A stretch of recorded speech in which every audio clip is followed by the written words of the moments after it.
2014లో కులం పేరుతో వచ్చాడు. ఆయన 35 సంవత్సరాలు చంద్రబాబు గారు ఐఏఎస్ అధికారిగా పనిచేశారు. కలెక్టర్ గా ఉన్నప్పుడు కానీ ఎప్పుడన్నా పెద్ద పదవుల్లో పెద్ద అధికారంలో ఉన్నప్పుడు ఒక్క రోజు కూడా ఈ కుప్పం నియోజకవర్గం రాలా. ఒక్కరికి ₹1 సహాయం చేయాలా, ఒక్కరికి ఒక ఉద్యోగం ఇప్పించలా. రాజకీయం వచ్చేసరికి రిటైర్ అయిన తర్వాత గుర్తొచ్చింది మాది కుప్పం దగ్గర పెద్ద బంగారుతో అయితే ఇట్లా అని చెప్పి రకరకాల పేర్లు చెప్పి ఇక్కడికి వచ్చి ఎప్పుడు అందరూ కలిసికట్టుగా ఉండేటటువంటి కుప్పంలో కులాలు చిచ్చు పెట్టి రాజకీయం చేశారు. తర్వాత వీళ్ళు ఈ రోజు వాళ్ళ అబ్బాయి వచ్చి నేను బీసీని ఓటేయాలని చెప్పేసి రకరకాలుగా మాట్లాడుతున్నారు. మరి నువ్వు బీసీ అయితే ఈ రోజు కుప్పం నియోజకవర్గంలో 500 నుంచి 600 పైచిలకు తెలుగుదేశం పార్టీ బీసీ నాయకుల మీద కేసులు పెట్టి జైలుకి ఎందుకు పంపారు అని చెప్పేసి నేను ప్రశ్నిస్తా ఉన్నా.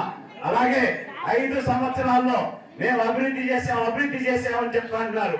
ఈ రోజు చంద్రబాబు నాయుడు గారు వేసిన రోడ్లు గాని, చంద్రబాబు నాయుడు గారు కట్టిన వాటర్ ట్యాంకులు గాని, చంద్రబాబు నాయుడు గారు కట్టించిన స్కూల్స్ గాని, ఇవన్నీ కాక నువ్వేం అభివృద్ధి చేసావో చూపించాలని మేము డిమాండ్ చేస్తా ఉన్నాం. ఈ రోజు మీరు ఓటు వేయబోతుంది ఈ రాష్ట్రానికి, ఇక్కడ గెలిచి ఈ రాష్ట్రానికి ముఖ్యమంత్రి కాబోయేటటువంటి అభ్యర్థికి మీరు ఓటు వేయబోతున్నారు. మా కుప్పం నియోజకవర్గంలో చంద్రబాబు నాయుడు గారి మీద ఎవరైనా గెలవగలరా? గెలిచే ప్రసక్తే లేదు.